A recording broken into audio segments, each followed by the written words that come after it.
उसे अनुबंधा किया जा सकता है। जो कारागृह में हो उसे मुक्त किया जा सकता है।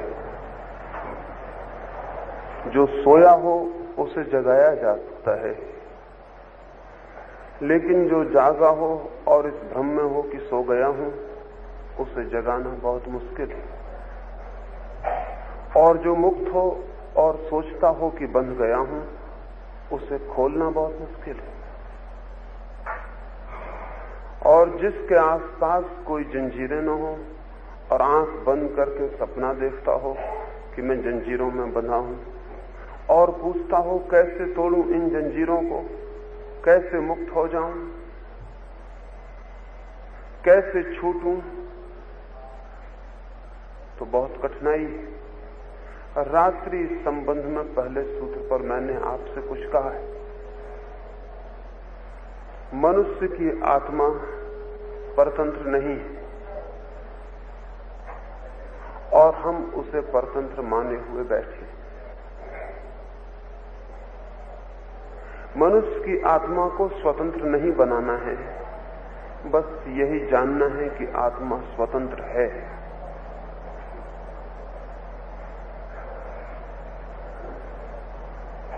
आज दूसरे सूत्र में दूसरी दिशा से उसी तरफ फिर इशारा करना जरूरी है। एक ही चांद हो, बहुत अंगुलियों से इशारे किए जा सकते हैं। एक ही सत्य है, बहुत द्वारों से प्रवेश किया जा सकता है। दूसरे सूत्र में यह समझना जरूरी है कि हम क्या खोज रहे हैं। हर आदमी कुछ खोज रहा है। कोई धन, कोई यश, और जो धन और यश से बचते हैं वे धर्म खोजते हैं, मोक्ष खोजते हैं, परमात्मा खोजते हैं। लेकिन खोजते जरूर हैं, खोजने से नहीं छूटते। आम तौर से यही समझा जाता है कि जो धन खोजता है वो अधार्मिक है और जो धर्म खोजता है वो धार्मिक है। और मैं आपसे कहना चाहता हूं कि जो खोजता है वो अधार्मिक है और जो खोजता नहीं वो धार्मिक है। आप क्या खोजते हैं इससे कोई संबंध नहीं। जब तक आप खोजते हैं तब तक आप अपने से दूर निकल जाएंगे। जो खोजेगा वो स्वयं से दूर चला जाएगा। जो नहीं खोजेगा वही स्वयं में आ सकता है। खोज का अर्थ ही है, खोज का अर्थ है दूर जाना। खोज का क्या अर्थ है? खोज का अर्थ है जहां हम नहीं हैं वहां जाना, जो हमारे पास नहीं है उसे पाना, जो नहीं मिला है उसे ढूंढना। और जो मैं हूं वो तो मुझे मिला है, वो तो सदा उपलब्ध है, वो तो मैं हूं ही। उसे कैसे खोजा जा सकता है? और जितना मैं खोज में लग जाऊंगा उतना ही उसे खो दूंगा जो मैं हूं। और हम सब ने खोज में उलझ के स्वयं को खो दिया है। फिर कोई धन खोजता है, कोई यश खोजता है, कोई मोक्ष खोजता है, इससे कोई भी फर्क नहीं पड़ता। ये एक ही बीमारी के अलग अलग नाम है। खोजने की बीमारी है। बुनियादी बीमारी क्या खोजते हैं इसकी नहीं है। बुनियादी बीमारी खोजने की है। बिना खोजे नहीं रह सकते। खोजेंगे, खोजने का अर्थ है दृष्टि दूर चली जाएगी। खोजेंगे और खो देंगे खुद को। स्वभावतः जो दूर है उसे खोजा जा सकता है, जो पराया है उसे खोजा जा सकता है। जिसके और मेरे बीच में फासला है, डिस्टेंस है, उसे खोजा जा सकता है। लेकिन जिसके और मेरे बीच में सुई भर भी फासला नहीं, जो और मैं एक ही हूं, जिससे मैं दूर चाहूं तो भी नहीं जा सकता, जहां भी चला जाऊं जो मेरे साथ ही होगा, उसे कैसे खोजा जा सकता है? खोजना सबसे बड़ा भ्रम है और खोजने वाला भटक जाता है। और खोजने के भ्रम की जो सबसे बड़ी आधारशिला है वो ये है कि जब हम एक खोज से ऊब जाते हैं तो दूसरी खोज सब्स्टिट्यूट की तरह पकड़ लेते हैं, लेकिन खोजना जारी रहता है। एक आदमी धन खोजते खोजते ऊब गया है, अब उसने धन का अंबार लगा लिया, अब वो कहता है अब धन में कुछ रस नहीं, अब हम धर्म खोजेंगे। इसीलिए तो ये होता है कि जिनके पास धन ज्यादा हो जाता है वो धर्म को खोजने निकल जाते हैं। धनी ही धर्म को खोजने क्यों निकलते हैं पता है? जैनों के 24 तीर्थंकर ही राजाओं के लड़के, बुद्ध राजा के लड़के, राम और कृष्ण राजाओं के लड़के, हिंदुस्तान के सब तीर्थंकर, सब बुद्ध, सब अवतार राजाओं के लड़के। धनियों के बेटे धर्म को खोजने क्यों निकल जाते हैं? धन इकट्ठा हो गया, अब खोज में कोई रस न रहा, जो मिल जाता है उसकी खोज में कोई रस नहीं रह जाता, अब उसे खोजना है जो नहीं मिला है। तो धन से ऊबा हुआ आदमी धर्म खोजने लगता है, संसार से ऊबा हुआ आदमी मोक्ष खोजने लगता है। खोज बदल जाती है लेकिन खोज जारी है, और खोज करने वाले का जो चित्त है वो वही का वही है, चाहे आप कुछ भी खोजें। एक दुकानदार है, सुबह से उठ के बैठा है दुकान पर और धन की चिंता कर रहा है। एक भगवान का खोजी है, वो भी सुबह से उठ के मंदिर में बैठ गया है और भगवान को पाने की उतनी ही चिंता कर रहा है जितना दुकानदार धन को पाने की। एक संसारी है, दौड़ रहा है, इकट्ठा कर रहा है। सन्यासी को देखें, वो भी दौड़ रहा है। दोनों एक दूसरे की तरफ पीठ किए हुए हैं, लेकिन दौड़ में कोई फर्क नहीं, दोनों दौड़ रहे हैं, दौड़ जारी है। संसारी भी मरते वक्त उतना ही परेशान मर रहा है कि जो चाहा था वो नहीं मिल पाया, और सन्यासी भी उसी परेशानी में मर रहा है कि जिसके दर्शन चाहे थे नहीं हो पाए। दौड़ जारी है। मैं आपको ये समझाना चाहता हूं कि असली सवाल दौड़ से मुक्त होने का है, दौड़ से छूट जाने का है।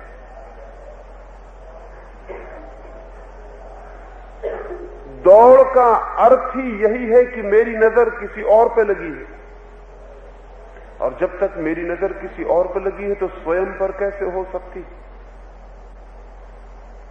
चाहे फिर परमात्मा पे लगी हो और चाहे दिल्ली के सिंहासन पे लगी हो, इससे कोई फर्क नहीं पड़ता।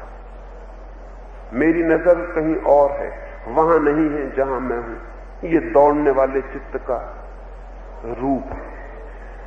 फिर एक ऑब्जेक्ट बदल लिया, एक दौड़ का लक्ष्य बदल लिया, दूसरा लक्ष्य तय कर लिया, लेकिन काम जारी है, दौड़ने वाला दौड़ रहा है।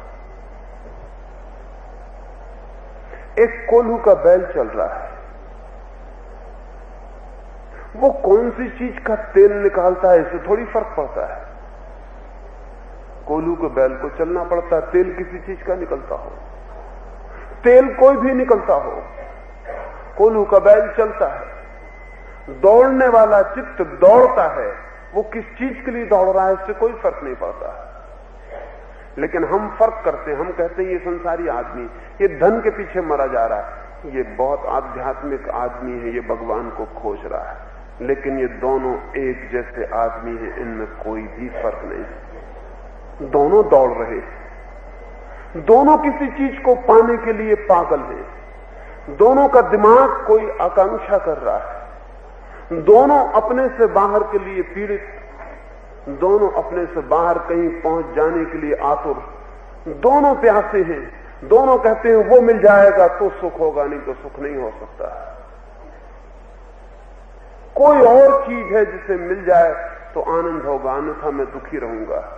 उस चीज का नाम आबासा कुछ भी हो सकता है। नाम बदल लेने से कोई अंतर नहीं पड़ता। दौड़ने वाला चित्त ही सत्य की खोज में, खोजने वाला चित्त ही सत्य की खोज में सबसे बड़ी बात है। और क्या रास्ता है? आप कहेंगे अगर खोजे ना फिर क्या होगा? फिर तो जैसे हम हैं वैसे ही रह जाएंगे। नहीं, अगर आपने खोज जारी रखी तो जैसे आप हैं वैसे ही आप रह जाएंगे। अगर आप एक क्षण को भी खोज छोड़ दें तो आप वो हो जाएंगे जैसे आप अब तक कभी भी नहीं रहे। लेकिन एक क्षण को भी खोज छोड़ना बहुत मुश्किल। खोज छोड़ने का मतलब है एक क्षण को चित्त कुछ भी नहीं खोज रहा। हमने कह दिया नहीं हमें कुछ पाना है, नहीं हमें कहीं जाना है, न हमें कुछ होना है, कोई बिकमिंग नहीं हमारी, कोई मंजिल नहीं हमारी, हम ही काफी हैं, हम जैसे हैं वही काफी हैं। एक क्षण को हम खड़े हो गए हैं, सब दौड़ बंद है, सब हवाएं बंद है, न पत्ता हिलता है, न तरंग उठती है, न हम कहीं जाते हैं, न किसी को पुकारते हैं, न कहीं प्रार्थना करते हैं, न हाथ जोड़ते हैं, न कोई तिजोरी बंद करते हैं, न कोई शास्त्र। हम रह गए हैं खड़े हुए, हम चुप हो गए हैं, हम मौन हैं, हम खोज नहीं रहे हैं। इस शांत क्षण में वो प्रकट हो जाता है जो सदा से ही उपलब्ध है, जिसे खोजने की कोई जरूरत नहीं, जिसे दौड़ दौड़ के हम भूले हुए। चीन में एक अद्भुत विचारक हुआ लात्से।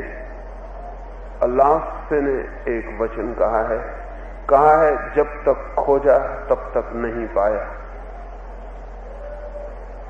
और जब छोड़ दी खोज तो पाया कि जिसे खोज रहे थे वो खुद ही खोजने वाला था।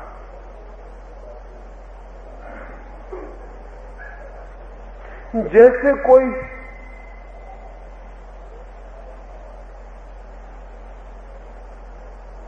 खुद को ही खोजने चला जाए तो कितना ही दूर जाए, कहां खोज पाएगा? सुना है मैंने, एक आदमी रात शराब पी के घर आ गया है, अपने घर पहुंच गया है। पैर की आदत है रोज, कोई पैर को रोज रोज जानना तो नहीं पड़ता। आप अपने घर जाते हैं तो सोचना तो नहीं पड़ता कि अब बाएं घूमें, अब दाएं घूमें, अब ये अपना घर आ गया, ऐसा सोचना नहीं पड़ता। यांत्रिक आदत है, आप कुछ भी सोचते रहें, पैर बाएं घूम जाते हैं, घर पहुंचा देते हैं, सीढ़ियां चढ़ जाते हैं, आप अंदर हो जाते हैं, कपड़े उतार देते हैं, खाना खाने लगते हैं, शायद ही सोचते हैं कि अपना घर आ गया। उस आदमी ने शराब पी ली है तो भी अपने घर पहुंच गया, लेकिन शराब के नशे में और अपने घर के पास जाकर उसे शक हुआ कि कहीं मैं किसी और के घर के पास तो नहीं आ गया। उसने पास पड़ोस के लोगों से कहा कि भाइयों मैं जरा बेहोश हूं, मुझे मेरे घर पहुंचा दो। वो अपनी सीढ़ियों पर बैठा हुआ है, पास पड़ोस के लोग हंसी मजाक करने लगे और वो कह रहा है कि आप हंसी मजाक मत करिए, मुझे मेरे घर पहुंचा दीजिए, मेरी मां मेरा रास्ता देखती होगी। और लोग उसे हिलाते हैं और वो कहते हैं खूब मजा कर रहे हो, अपने घर में बैठे हो। वो आदमी कहता है देखो व्यर्थ की बातें मत करो, मेरा घर कहां है, मुझे मेरे घर पहुंचा दो। उसकी मां की नींद खुल गई है, आधी रात है, वो बाहर उठ के आई है, वो अपने बेटे के सिर पर हाथ रख के कहती है कि बेटा ये तेरा घर है, तुझे हो क्या गया? वो उसका बेटा उसके पैर पकड़ लेता है और कहता है माई मुझे मेरे घर पहुंचा दे, मेरी मां मेरा रास्ता देखती होगी। पास पड़ोस में कोई बुद्धिमान आदमी है, बुद्धिमानों की कोई कमी तो नहीं है, सब जगह बुद्धिमान भरे हुए, बुद्धिमानों से बड़ी परेशानी है, क्योंकि बुद्धू को यह भी पता होता है कि बुद्धू हूं, बुद्धिमान को यह भी पता नहीं होता। एक बुद्धिमान आ गया, उसने कहा ठहर मैं बैलगाड़ी जोत के ले आता हूं, तुझे तेरे घर पहुंचा देता हूं। पड़ोस के लोगों ने कहा क्या पागलपन हो रहा है ये, वो आदमी अपने घर के द्वार पर बैठा हुआ, अगर तुमने बैलगाड़ी जोत के ले आए और तुम उसे कहीं भी ले जाओ दुनिया में, वो घर से और दूर चला जाएगा। लेकिन बुद्धिमान नहीं माना, वो बैलगाड़ी जोत के ले आया। उसने कहा कहीं भी जाना हो तो बैलगाड़ी की जरूरत पड़ती है। अब अपने घर जाने में अपने ही घर मौजूद बैलगाड़ी की जरूरत नहीं पड़ती। लेकिन तर्क तो ठीक है कि कहीं भी जाना हो तो बैलगाड़ी की जरूरत पड़ती। उस शराब पिए आदमी को बैलगाड़ी में लोग बिठाने लगे, उसकी मां चिल्लाने लगी, ये क्या पागलपन कर रहे हो? क्योंकि जो अपने घर ही मौजूद है उसे अगर तुम बैलगाड़ी में बिठा के जितना भी दूर ले जाओगे उतना ही दूर हो जाएगा। लेकिन कौन सुने? हम सब भी ऐसी हालत में, हम जिसे खोज रहे हैं वहीं हम खड़े हैं। हम जिसे पुकार रहे हैं वो वही है जो पुकार रहा है। ये बड़ी अजीब स्थिति, और इस अजीब स्थिति की वजह से बड़ी मुश्किल, जितना पुकारते हैं जितना खोजते हैं उतना मुश्किल होती चली जाती, और ख्याल भी नहीं आता कि एक बार हम भीतर तो देख लें कि कौन है जो खोज रहा है। इसलिए मैं आपसे कहता हूं, धार्मिक आदमी वो नहीं है जो पूछता है क्या मैं खोजूं, धार्मिक आदमी वो है जो पूछता है कि ये कौन है जो खोजता है। ये सवाल ही नहीं है कि क्या हम खोजें, अधार्मिक आदमी ये पूछता है क्या मैं खोजूं। धार्मिक आदमी पूछता है ये कौन है जो खोज रहा है। हम पहले इसे तो खोज लें, फिर हम कुछ और खोजेंगे। पहले अपने को तो खोज लें, फिर हम परमात्मा को खोजने निकलेंगे। पहले स्वयं को तो जान लें, फिर हम धन को भी जान लेंगे, फिर हम जगत को भी जान लेंगे। और जो स्वयं को ही नहीं जानता वो और क्या जान सकेगा। धार्मिक आदमी ये नहीं पूछता आता हुआ कि परमात्मा कहां है, और जो आदमी पूछता है परमात्मा कहां है उसका धर्म से कोई भी संबंध नहीं।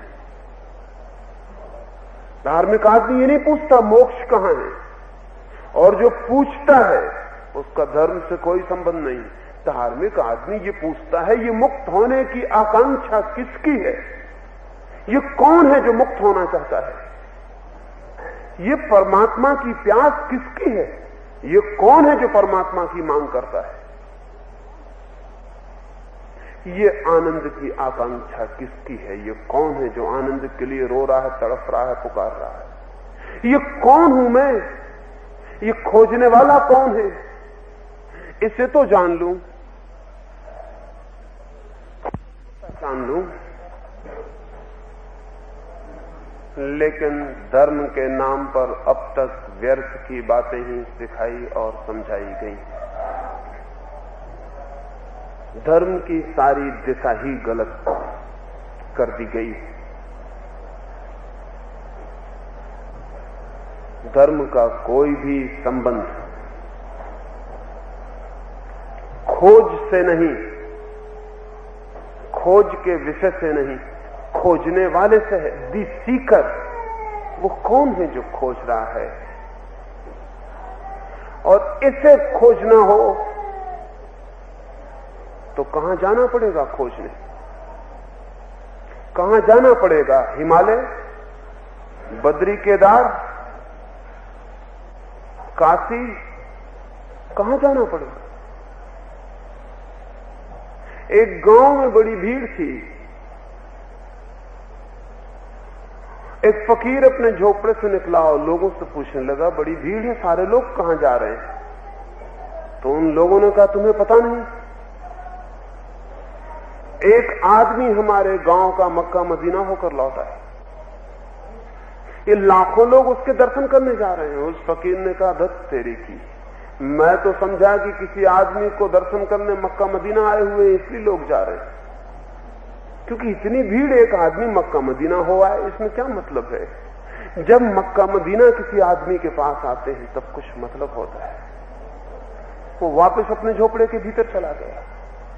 धार्मिक आदमी वो नहीं है जो ईश्वर के पास पहुंच जाता है। धार्मिक आदमी वो है जो अपने पास पहुंच जाता है, क्योंकि अपने पास पहुंचते ही ईश्वर आ जाता है। ईश्वर को आप नहीं खोज सकते हैं, ईश्वर ही आपको खोज सकता है।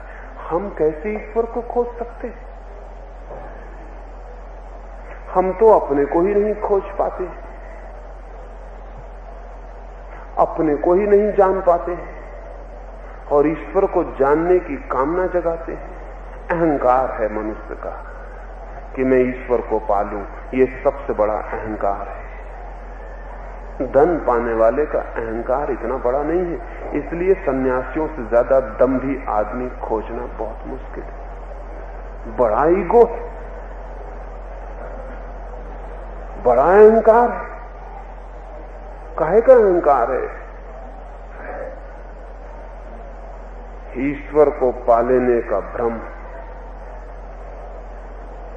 और ईश्वर को कोई कभी नहीं पा सकता है, बस कोई अपने को पा ले और ईश्वर को पा लेता है। और ईश्वर के पास कोई कभी नहीं जा सकता है, कोई अपने पास आ जाए और ईश्वर उसके पास आ जाता है। इसलिए दूसरा सूत्र आपसे कहना चाहता हूं, खोजे मत, ठहरे, दौड़े मत, रुके। किसी और पर नजर हटाएं, लेकिन किसी और के लिए नहीं, सब तरफ से नजर हटा ले ताकि नजर अपने पर ही आ जाए। और अपने पर नजर नहीं लगाई जा सकती, ये भी ध्यान रखना आप। अपने पर नजर नहीं लगाई जा सकती, अपने पर ध्यान नहीं लगाया जा सकता। ध्यान सदा दूसरे पर ही लगाया जा सकता है, क्योंकि ध्यान के लिए कम से कम दो तो चाहिए, एक मैं जो ध्यान लगाऊं और एक जिस पे लगाऊं। तो जब मैं कहता हूं सब तरफ से ध्यान हटा लें, तो ये नहीं कहता हूं कि अपने पे ध्यान लगाएं। जब सब तरफ से ध्यान हट जाता है तो वहीं रह जाता है जहां हम हैं, वहां लगाना नहीं पड़ता, वहां कोई लगा नहीं सकता ध्यान। इसलिए ध्यान की सारी प्रक्रिया निगेटिव है, नकारात्मक है, नेति नेति की है। ये भी नहीं, ये भी नहीं, ये भी नहीं। इस पर भी हटाएंगे ध्यान, इस पर भी हटाएंगे, इस पर भी हटाएंगे, कहीं ना लगाएंगे ध्यान। ध्यान को छोड़ देंगे खाली, एम्प्टी, और लगने देंगे जहां। जैसे ही सब तरफ से ध्यान हटाता है तो अपने पे बैठ जाता है।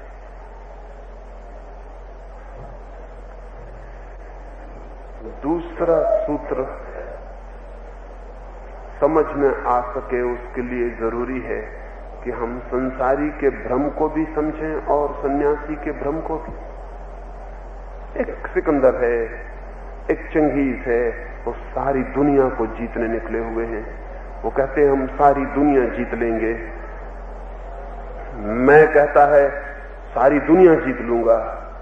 अहंकार कहता है सारी दुनिया को मुट्ठी में ले लूंगा। और एक आदमी है जो कहता है मैं ईश्वर को खोजने निकला हूं। अहंकार कहता है कि ईश्वर को अपनी मुट्ठी में ले लूंगा, मैं ईश्वर को खोज कर रहूंगा। इन दोनों में कोई फर्क है? हाँ, थोड़ा फर्क है।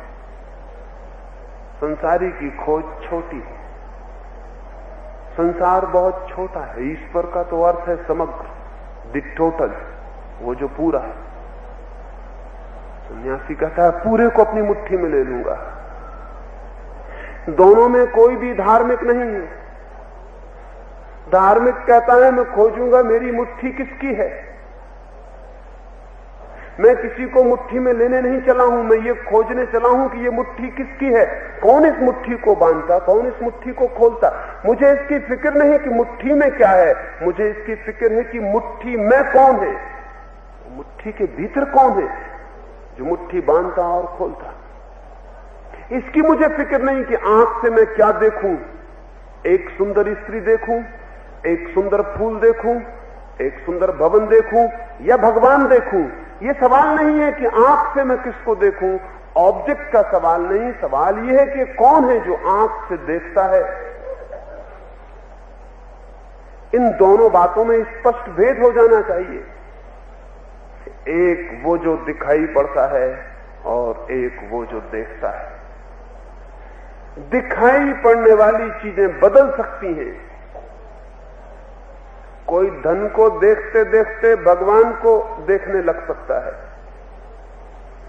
कोई बाजार देखते देखते स्वर्ग देखने लग सकता है, कोई दुकान पर रुपए गिनते गिनते अचानक भगवान की बांसुरी सुनने लग सकता है। लेकिन ये सब हमसे अलग अनुभव है, ये दृश्य है। ये कुछ पता नहीं चल रहा कि मैं कौन हूं। चाहे आप कृष्ण को बांसुरी बजाते हुए देखें और चाहे किसी नाटक को देखें, आप दोनों हालत में अपने बाहर कुछ देख रहे हैं। उसका कोई पता नहीं चल रहा कि ये कौन देख रहा है। धार्मिक आदमी की खोज इस बात के लिए है कि ये कौन है जो देख रहा है। दृश्य नहीं, दृष्टा कौन है। जो दिखाई पड़ता है वो नहीं, जो देखता है वो कौन। निश्चित ही इसकी खोज के लिए दौड़ने से काम नहीं चलेगा, भागने से काम नहीं चलेगा, खोजने से काम नहीं चलेगा, ठहरने से काम चलेगा, रुकने से काम चलेगा, बैठ जाने से काम चलेगा। लेकिन हम दौड़ना जानते हैं, भागना जानते हैं, खोजना जानते हैं। इसलिए अगर कोई हमें सब्स्टिट्यूट बता दे, कोई बता दे कि ये खोज छोड़ो, ये खोज में लग जाओ, तो आसान मालूम पड़ता है कि ठीक है, इस खोज को नहीं करेंगे, इस खोज को करेंगे। धन की खोज करने वाला धर्म की खोज में आसानी से लग जाता है। इसलिए आप बहुत हैरान मत होना कि फलाना धनपति देखो सन्यासी हो गया, कोई फर्क नहीं है। वो जो धन की खोज करने का चित्त था वो कहता हमें खोज चाहिए, हम किसी को खोजेंगे। अगर धन नहीं खोजना है, चलो धर्म को खोजेंगे। वो धन को खोजने वाला कहता है धन क्यों खोजना है, धन इसलिए खोजना है कि धन से आदर मिलेगा। फिर वो चित्त कहता है कि ठीक है, धन न खोजेंगे, धर्म खोजेंगे, धर्म खोजने से और भी ज्यादा आदर मिलेगा। धनी आदमी को कितने लोग आदर देते हैं, और वही धनी आदमी मुनि हो जाए तो वही ना समझ जो कभी उसे आदर न देते थे या आदर देते भी थे तो झूठा देते थे, रास्ते पर नमस्कार करते थे, पीछे गाली देते थे, वही ना समझ उसके पैर छूने लगते। धन की खोज भी आदर के लिए है, धर्म की खोज भी आदर के लिए हो जा सकती है। लेकिन खोज चाहिए, चित्त कहता है खोज चाहिए, बिना खोज के हम न रहेंगे। क्यों? क्योंकि बिना खोज में चित्त मर जाता है। जैसी खोज गई चित्त गई, चित्त गया, खोज गई मन गया। खोज नहीं मन नहीं, जब तक खोज है तब तक मन है। अगर ठीक से समझें तो मन खोज का उपकरण है। जब तक खोज है तब तक मन जिंदा रहेगा। खोज गई मन गया। हम आमतौर से कहते हैं मन खोज रहा है, ये गलत बात है। लेकिन हमारी भाषा में बहुत सी गलतियां हैं। रात बिजली चमकती थी तो किसी ने कहा कि बिजली चमक रही है। अब थोड़ा सोचें, इसमें ऐसा मालूम पड़ता है कि बिजली कुछ और है और चमकना कुछ और है। सच बात यह है कि जो चमक रहा है उसका नाम बिजली है। बिजली चमक रही है ऐसा कहना गलत है। चमकना और बिजली एक ही मतलब रखते हैं। बिजली चमक रही है, इसमें ऐसा मालूम पड़ता है दो चीजें, बिजली कुछ और है, चमक कुछ और है। आप चमक को अलग कर सकते हैं बिजली से। अगर चमक को छीन लेंगे बिजली खो जाएगी, अगर बिजली को छीन लेंगे चमक खो जाएगी। चमक और बिजली एक ही चीज के दो नाम है, लेकिन हम कहते हैं बिजली चमक रही है, गलत बात है। ऐसे ही हम कहते हैं मन खोज रहा है, यह भी गलत बात है। खोजने की प्रक्रिया का नाम मन है। मन खोज रहा है ऐसा कहना फिजूल है, ऐसा कहना बेकार। मन यानी खोजना। जब तक खोज रहे हैं तब तक मन है, फिर चाहे कुछ भी खोजिए मन रहेगा, और मत खोजिए मन खो जाएगा। और जहां मन खो जाता है वहां उसके दर्शन हो जाते हैं। जो है उसे खोजना नहीं है, वो है ही। खोज बंद कर देनी है। एक बगिया है और फूल खिले हैं, और आप उस बगिया के पास से एक जेट हवाई जहाज में बैठ के निकलते हैं, तेजी से चले जाते हैं, 1000 बार बगिया के पास चक्कर लगाते हैं, फूल दिखाई नहीं पड़ते। फूल तो हैं, लेकिन आप इतनी तेजी में हैं, इतनी दौड़ में हैं कि फूल दिखाई कैसे पड़े। आपको ठहरना पड़ेगा तो वो दिखाई पड़ जाएगा जो है, और आप भागते रहे तो वो नहीं दिखाई पड़ेगा जो है। जितनी तेजी से आप गुजरेंगे उतनी ही तेजी से उसे चूक जाएंगे जो है। इसलिए जितना तेज दौड़ने वाला मन है उतना ही सत्य से दूर हो जाता है।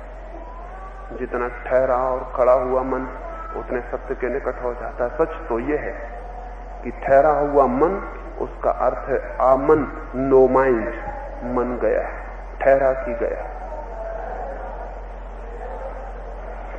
ये बात ठीक से समझ लेनी जरूरी है, क्योंकि हम ऐसा ही रोज बोलते हैं। हम कहते हैं फला आदमी के पास बड़ा शांत मन है, बड़ी गलत बात बोलते हैं। शांत मन जैसी कोई चीज होती ही नहीं। अशांति का नाम मन है। मन सदा ही अशांत है। अगर अशांति गई तो मन गया। इसको इस तरह समझे, एक नदी में जोर का तूफान है, लहरें विक्षुब्ध हैं, आंधी चलती है, सब अशांत है। हम कहते हैं कि नदी की लहरें बड़ी अशांत हैं। फिर सब लहरें शांत हो जाती हैं, तो हम क्या कहेंगे? अब लहरें शांत हो गई, इसका मतलब है कि लहरें ना हो गई। अब लहरें नहीं। शांत लहर जैसी कोई लहर नहीं होती। लहर का मतलब ही अशांत होना होता है। लहर है तो अशांति होगी। शांत लहर जैसी कोई चीज नहीं होती। शांत लहर का मतलब है लहर मर गई, अब लहर नहीं है। इसी का मतलब शांत लहर है। मन हमेशा अशांत है। और अशांत क्यों है? जो खोजेगा वो अशांत रहेगा। खोज का अर्थ है तनाव, खोज का अर्थ है टेंशन। मैं यहां हूं और जो मुझे पाना है वो वहां है, वो उतने दूर है। वो वहां है जो मुझे पाना है, और जिसे पाना है वो यहां है। दोनों के बीच तनाव है। जब तक मैं उसे न पालूं तब तक शांत नहीं हो सकता हूं, और जब तक मैं उसके पास पहुंचूंगा तब तक मेरी खोज आगे बढ़ जाएगी। क्योंकि वो मन कहेगा और आगे और आगे और आगे।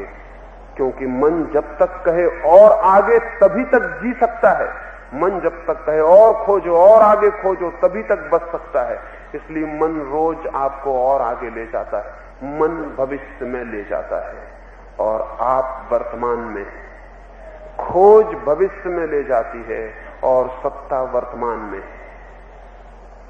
खोज कहती है कल, खोज कहती कल मिलेगा, कल धन मिलेगा, कल पद मिलेगा, कल भगवान मिलेगा। कल खोज कहती है कल, और जो है वो आज है, अभी और यहां। कुछ फकीर एक साथ यात्रा कर रहे थे। एक सूफी फकीर भी था उसमें, एक योगी भी था, एक भक्त भी था।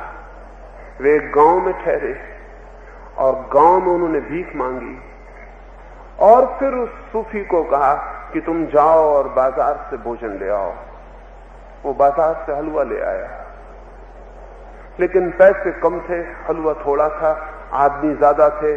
तो उन सब ने दावा करना शुरू किया कि सबसे पहला हक मेरा है, क्योंकि मैं भगवान का सबसे बड़ा भक्त हूं और भगवान मुझे अक्सर बांसुरी बजाते हुए दिखाई पड़ते हैं, इसलिए हलवा पहले मुझे मिलना चाहिए। योगी ने कहा क्या बातचीत लगा रखी, मेरी जिंदगी गुजर गई शीर्षासन करते हुए, मुझसे ज्यादा उल्टा अब तक कोई आदमी नहीं खड़ा रहा। योग की मुझे सिद्धि, हलवा मैं लूंगा। और उन सब में विवाद हो गया और कुछ तय ना हो सका। सूरज ढल गया, हलवा था थोड़ा, कोई राजी ना था। पहले हक किसका? आखिर उस सूफी फकीर ने कहा एक काम करो, हम सो जाएं, रात जो सबसे अच्छा सपना देखे सुबह हम अपने सपने बताएं, जिसका सपना सबसे अच्छा हो वह हलवे का मालिक हो जाए। रात वे सो गए। निश्चित ही उन्होंने अच्छे सपने देखे। अब सपने पे किसी का बस तो नहीं है, लेकिन सपने उन्होंने गढ़े। सुबह उठ के वे सब अपने सपने बताने लगे। उस भक्त ने कहा कि भगवान प्रकट हुए, और उन्होंने कहा तू मेरा सबसे बड़ा भक्त, तुझसे बड़ा मेरा कोई भक्त नहीं, हलवे का हकदार मैं हूं। योगी ने कहा कि मैं समाधि में चला गया, मोक्ष तक पहुंच गया, परम आनंद का अनुभव किया, हलवे का हकदार मैं हूं। और सबने अपने दावे किए। आखिर में उस सूफी फकीर से पूछा तुम्हारा क्या ख्याल है? उसने कहा मैं बड़ी मुश्किल में हूं, क्योंकि मैंने एक सपना देखा कि भगवान कह रहे हैं उठ और हलवा खा। मैं उठा और हलवा खा गया, क्योंकि आज्ञा नहीं टाली जा सकती।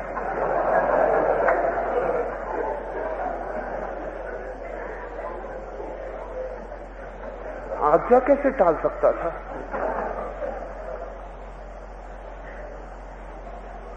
वो जिस सूफी ने ये कहानी अपने जीवन में लिखी है, उसने कहा है जो उठते हैं अभी और हलवा खा लेते हैं, बस वे ही। जो कहते हैं कल, जो कहते हैं इसलिए, जो एक क्षण के लिए भी आगे को टालते हैं, वे चूक जाते हैं।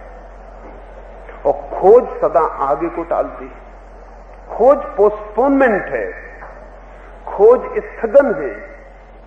खोज आज और अभी नहीं हो सकती। खोज करनी पड़ेगी। कल हम कहीं पहुंचेंगे, वहां उपलब्धि होगी। वहां तक पहुंचते पहुंचते वो खोज करने वाला मन आगे फोकस बना लेगा। वो कहेगा और आगे। जिससे क्षितिज दिखाई पड़ता है, जाएं भवन के बाहर, चारों तरफ आकाश छूता हुआ मालूम पड़ता है पृथ्वी को। लगता है ये रहा छूता हुआ। जरा उदयपुर के आगे गए, पहाड़ियों के पार और आकाश छूता होगा। फिर जाएं वहां, जितना आगे बढ़ेंगे आकाश उतना आगे बढ़ जाएगा। वो कहीं छूता ही नहीं है। आकाश पृथ्वी को कहीं नहीं छूता है। आप बढ़ते जाएंगे, वो आगे बढ़ता चला जाएगा। आप सारी पृथ्वी का चक्कर लगाएं, वो हमेशा मालूम पड़ेगा वो रहा छूता हुआ, बुला रहा है, और आप आगे बढ़ जाएंगे और पाएंगे वो और आगे बढ़ गया है। इच्छा का आकाश भी ऐसे ही कहीं नहीं छूता। इच्छा का आकाश भी मनुष्य की आत्मा की पृथ्वी को कहीं नहीं छूता। आप बढ़ते हैं और वो आकाश आगे बढ़ जाता है। दौड़ते हैं, खोजते हैं, समाप्त हो जाते हैं। एक जन्म, 2 जन्म, अनंत जन्म, और वो खोज का पागलपन नहीं छूटता है। हाँ, एक बात भर होती, एक खोज से ऊब जाते हैं तो दूसरी खोज शुरू कर देते हैं, लेकिन खोज जारी रहती है। और मैं आपसे ये कह रहा हूं कि धार्मिक आदमी वो है जो खोज से ऊब गया, किसी खोज से नहीं, खोज से। जो खोज से ही ऊब गया और अब जो कहता है खोजेंगे ही नहीं, अब तो हम बैठेंगे बिना खोजे देखेंगे कि क्या है।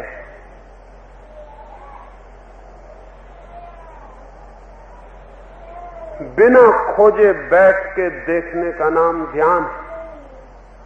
ए नॉन सीकिंग माइंड, जो नहीं खोज रहा है ऐसा चित्त, वो ध्यान में उतर जाता है,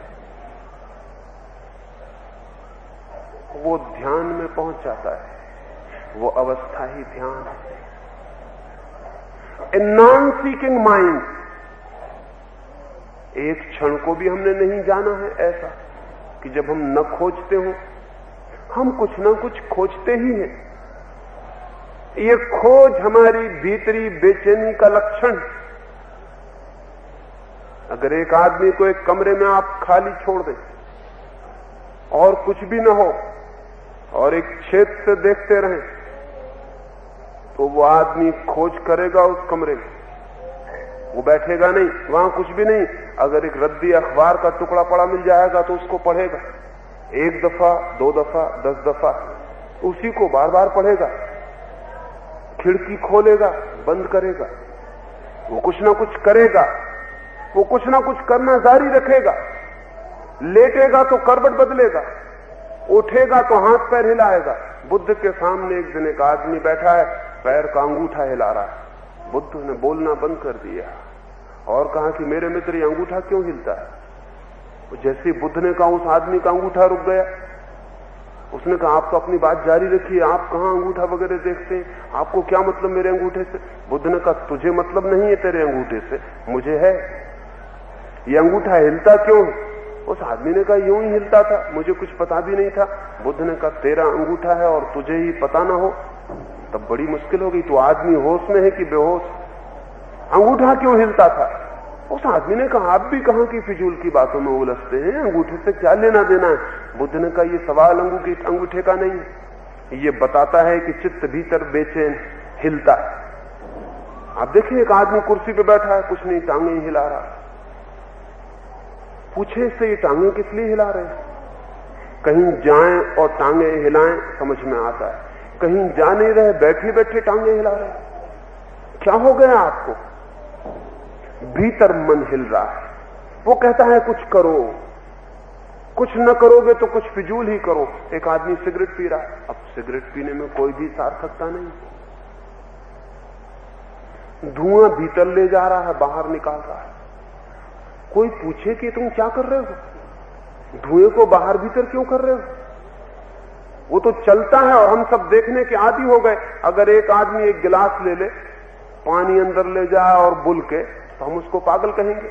मगर अगर वो भी चल पड़े और सभ्यता उसको ग्रहण कर ले कि ये भी एक तरकीब है मन बहलाव की, तो आप देखेंगे कि घर घर में लोग बैठे हुए हैं, पानी अंदर ले जा रहे हैं और बुलक रहे हैं। और अगर 1000-2000 साल तक ये चलता रहे तो धर्मगुरु समझाएंगे कि पानी बुलकना बड़ी बुरी चीज है, लेकिन लोग कहेंगे क्या करें महाराज, छूटता नहीं, आदत पड़ गई है, नहीं बुलकते हैं तो याद आती, तलफ मालूम होती है, अर्ज मालूम होती है, दिन में 4 दफे बुलकना ही पड़ता। अब आपको पता नहीं, यहां हिंदुस्तान में कोई गाद को नहीं चबा रहा है, पूरी अमेरिका में लोग चबा रहे हैं, गाद को रखे हुए दांत के नीचे चबाए चले जा रहे हैं, गाद नहीं छूटती। अब हमको कभी ख्याल भी नहीं आया है कि बैठो दिन में 4 दफे गाद चबाओ, क्यों? बस वहां चल गया है, फैशन तो चल रहा है। सिगरेट लोग फूंक रहे हैं, धुआं भीतर ले जा रहे हैं, बाहर ला रहे हैं। ये क्या कर रहे हैं? ये सिगरेट पीने न पीने का सवाल नहीं है, ये बुनियादी रूप से बेचैन आदमी कुछ ना कुछ करना चाहता है, खाली बैठा है, अब क्या करे? वो धुएं अंदर बाहर कर रहा है, उसे एक काम मिल गया, एक ऑक्यूपेशन मिल गया।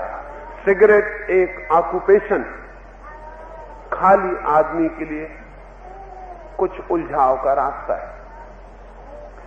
धीरे धीरे सारी दुनिया की स्त्रियां भी सिगरेट पीने लगी। आपको पता है, जिन मुल्कों की स्त्रियां सिगरेट पीने लगी, उन मुल्कों की स्त्रियों ने बातचीत और बकवास कम कर दी, क्योंकि नया ऑक्यूपेशन मिल गया। हिंदुस्तान है जैसे हमारा मुल्क, यहां औरतें सिगरेट नहीं पी सकती तो बकवास करती। जितना काम आप सिगरेट पी के ओंठ चला के कर लेते हैं, उतना उनको बातचीत करके करना पड़ता। मामला एक ही है, उसमें कोई फर्क नहीं है। और मैं समझता हूं कि बजाय दूसरे की खोपड़ी खाने के सिगरेट पीना ज्यादा सरल है। आप अपने में उलझे रहे, जो भी आपको करना है खुद तो कर रहे हैं, किसी दूसरे का सिर तो नहीं खा रहे। दुनिया में स्त्रियां इसलिए ज्यादा बात कर रही हैं कि उनको अपने ओंठों को उलझाने का और कोई सरल मार्ग नहीं। लेकिन जिन मुल्कों में स्त्रियों ने सिगरेट शुरू कर दी, वहां वो गंभीर हो गई। अब वो एक कोने में बैठ के अपनी सिगरेट पीते रहती हैं, वो बातचीत नहीं करती। हमारा चित्त व्यर्थ के उपक्रम खोज रहा है। सुबह से आदमी उठा, अखबार खोल लेगा, उठते से पूछेगा अखबार कहां है। आप समझ रहे हो कि वो कोई दुनिया का ज्ञान पाने के लिए बड़े आतुर हैं? ऐसा मत समझना। उन्हें अपने ज्ञान की फिक्र नहीं है, वो किसी के ज्ञान के लिए क्या आतुर होंगे। लेकिन कोई उलझाव चाहिए, थोड़ी देर के लिए उसी में उलझे रहेंगे, फिर जल्दी से रेडियो खोल देंगे, फिर उसमें उलझे रहेंगे। उलझाव चाहिए। आदमी भीतर बेचैन है, उसे कुछ ना कुछ खोज चाहिए। खोज नहीं होगी तो मुश्किल हो जाएगी। हम अपने से ही भागे हुए हैं, खुद से ही एस्केप चल रही है, और इस एस्केप को, इस भागे हुए होने को हम नए नए नाम दे रहे हैं। इससे काम नहीं चलेगा, रुकना पड़ेगा, खुद से भागना नहीं पड़ेगा, ठहरना पड़ेगा। कभी तो ठहर जाएं अपने भीतर थोड़ी देर, कहीं न जाएं, कुछ न करें, कुछ न खोजें, कोई उलझाव न लें, न पैर हिलाएं, न हाथ हिलाएं, न सिगरेट पिए, न अखबार पढ़ें, न राम राम जपें। एक ही बात है, चाहे धुआं बाहर भीतर ले जाएं और चाहे राम राम करें, उलझाव एक ही है। चाहे माला फेरे, गुरियों को सरका रहे हैं। अगर दुनिया अच्छी आएगी, वो बच्चे समझदार होंगे तो बहुत हैरान होंगे कि आदमी पागल था कि बैठ के आधा पौन घंटे तक लोग गुरिया सरकाते रहते थे। हमको नहीं दिखता, क्योंकि हमको लगता है कि ये तो बिल्कुल ठीक बात है। जो आदमी धार्मिक हो जाता है वो गुरिया सरकाता है। अब गुरिया सरकाने से धार्मिक होने का क्या संबंध है? एक ही बात है, मेथड अलग है। सिगरेट पीने वाले का और गुरिया सरकाने वाले का कोई फर्क नहीं है। वो धुआं बाहर भीतर कर रहा है, ये गुरिया नीचे ऊपर कर रहे हैं। लेकिन कुछ करने में चित्त अटका हुआ है, कुछ बिना किए नहीं रह सकते हैं। बिना किए रह जाना ध्यान है, कुछ भी बिना किए रह जाना ध्यान है। ये दूसरा सूत्र मैंने आपसे कहा, थोड़ी देर के लिए बिना किए पहचानो, बिल्कुल बिना कुछ किए। मेरे पास लोग आते हैं, वो कहते हैं ठीक है, तो फिर हम करें क्या उस वक्त? ओम जपें, राम राम जपें, किसका ध्यान करें, कौन सा मंत्र पढ़ें, नमोकार पढ़ें, क्या करें? मैं उनसे कहता हूं कि यही मैंने समझाया कि कुछ मत करो। वो कहते हैं कुछ तो करना ही पड़ेगा, कुछ तो बता दें आप। अगर कुछ बता दें तो वो निश्चिंत हो जाते हैं, क्योंकि फिर दूसरी चीजों को करने को मिल गई। उनको करने को कुछ चाहिए था, वो कुछ भी करने को राजी है, मगर आप कुछ करने को बता दें, वो वही करते रहेंगे और करने में लगे रहेंगे, और फिर वही काम शुरू हो जाएगा जो जारी था। मैं कहता हूं कुछ देर के लिए ना करना, नो एक्शन, कुछ देर के लिए नो डूइंग, कुछ भी नहीं करना है। एक सेकंड के लिए भी अगर न करने की स्थिति उपलब्ध हो जाए तो उसी सेकंड से वो द्वार खुल जाएगा जो परमात्मा का द्वार। रात्रि हम इस प्रयोग के लिए बैठेंगे। अभी तो ठीक नहीं पड़ेगा ये। रात्रि ध्यान के प्रयोग के लिए बैठेंगे, तब इतना ही स्मरण रखना है कि हम ध्यान कर रहे हैं, इसका मतलब कुछ कर नहीं रहे हैं। सिर्फ भाषा की भूल है कि कहना पड़ता है ध्यान कर रहे हैं। अब ध्यान का मतलब ही न करना होता है। अब भाषा बड़ी मुश्किल है, भाषा बनाई है ना समझो ने, और समझदार अब तक भाषा नहीं बना पाए। समझदार भाषा बनाने की कोशिश करते हैं तो ना समझ बनाने नहीं देते। समझदार अगर भाषा बनाए तो बहुत और तरह की भाषा होगी। ना समझो ने भाषा बनाई है। एक छोटी सी कहानी और अपनी बात में पूरी कर दूंगा, फिर रात हम इस ना करने में उतरेंगे। आप दिन भर इसके लिए थोड़ा सोचना कि ये ना करना क्या है, इसे थोड़ा निखारना। मैंने जो कहा आप भी सोचना, कुछ मैं ही कहूं उससे आपकी समझ में आ जाएगा ऐसा नहीं है। मैं कहूं उस कहने में आपको भी कुछ कंट्रीब्यूट करना पड़ेगा, आपको भी कुछ सतत चिंतन करना पड़ेगा, तो कुछ होगा। मैंने सुना है जापान में एक आश्रम था और उस आश्रम को देखने जापान का सम्राट गया।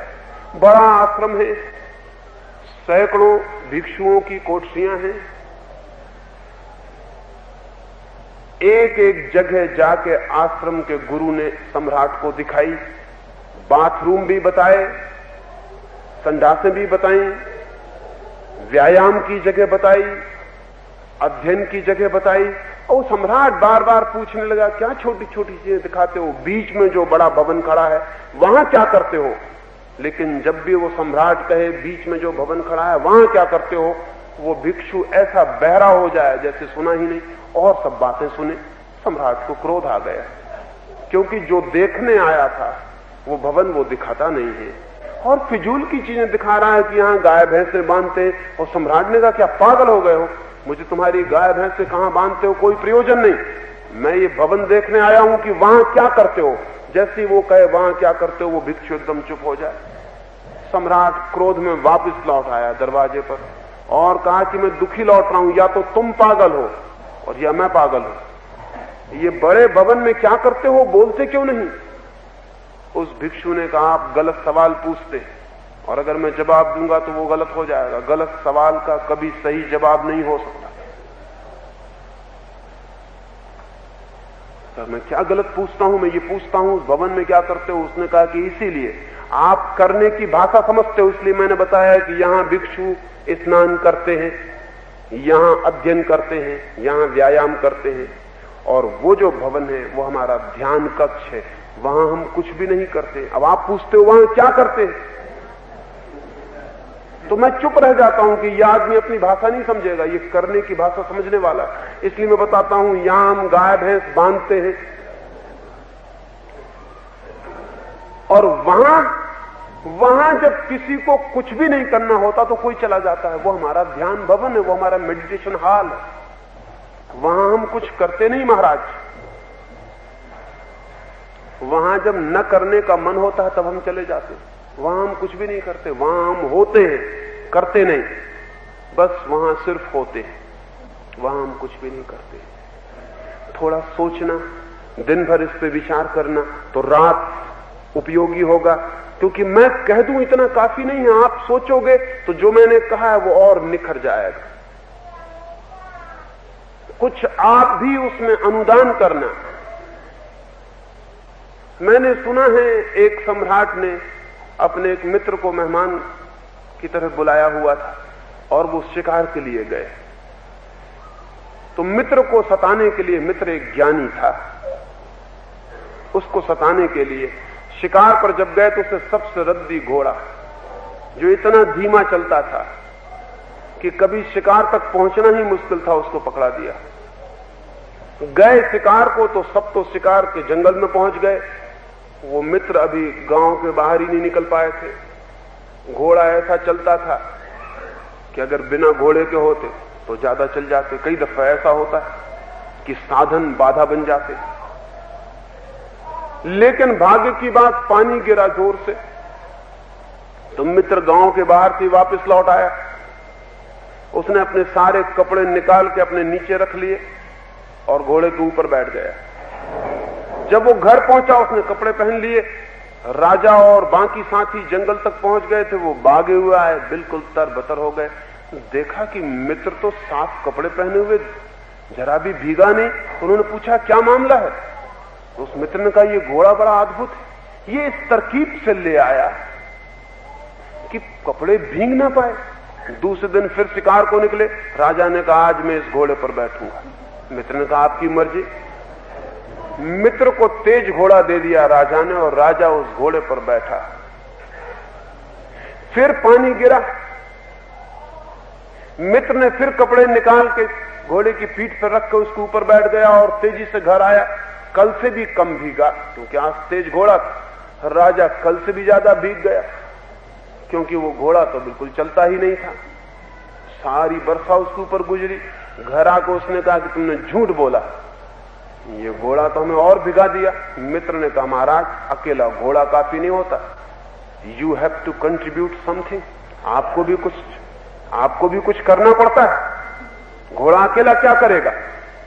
कुछ आपने भी किया था कि सिर्फ घोड़े पर निर्भर रहे थे। उन्होंने कहा मैं तो सिर्फ घोड़े पर बैठा रहा हूं, तब गड़बड़ हो गई। कुछ हम भी किए थे तो घोड़े ने भी साथ दे दिया था। आज भी हम किए हैं, घोड़े ने साथ दे दिया है। और राजा पूछने लगा तूने क्या किया था? उसने कहा कि वो मत पूछो, वो पूछो ही मत, वही तो राज है। लेकिन एक बात तय है, उस आदमी ने कहा कि हमेशा कुछ आपको भी करना पड़ता है। अगर आप कुछ नहीं करते हैं तो तेज घोड़ा भी व्यर्थ है, और अगर आप कुछ करते हैं तो शिथिल से शिथिल चलने वाला घोड़ा भी सहयोगी और मित्र हो सकता है। मैंने एक बात कह दी, वो एक घोड़े से ज्यादा नहीं हो सकती। आप कुछ करते हैं तो कुछ बात होगी, अन्यथा बात आप सुनेंगे खो जाएगी। तो आप सोचकर रात आए, ना करने की बात को समझ के आए कि क्या है ना करना, और फिर रात हम बैठेंगे। अगर सोच के आप आए तो ना करने में उतरना हो सकता है, अभी इसी वक्त हो सकता है, कभी भी हो सकता है। लेकिन एक तैयारी विचार की पीछे हो तो आदमी एक क्षण में छलांग लगा जाता है, और वो छलांग इतनी अद्भुत है, वहां पहुंचा देती है जहां हम सदा से हैं। वो छलांग वहां पहुंचा देती है जहां हम सदा से हैं। रात उस छलांग के लिए फिर मिलेंगे। मेरी बातों को इतनी शांति और प्रेम से सुना, उससे अनुग्रहित हूं, और अंत में सबके भीतर बैठे परमात्मा को प्रणाम करता हूं। मेरे प्रणाम स्वीकार करें।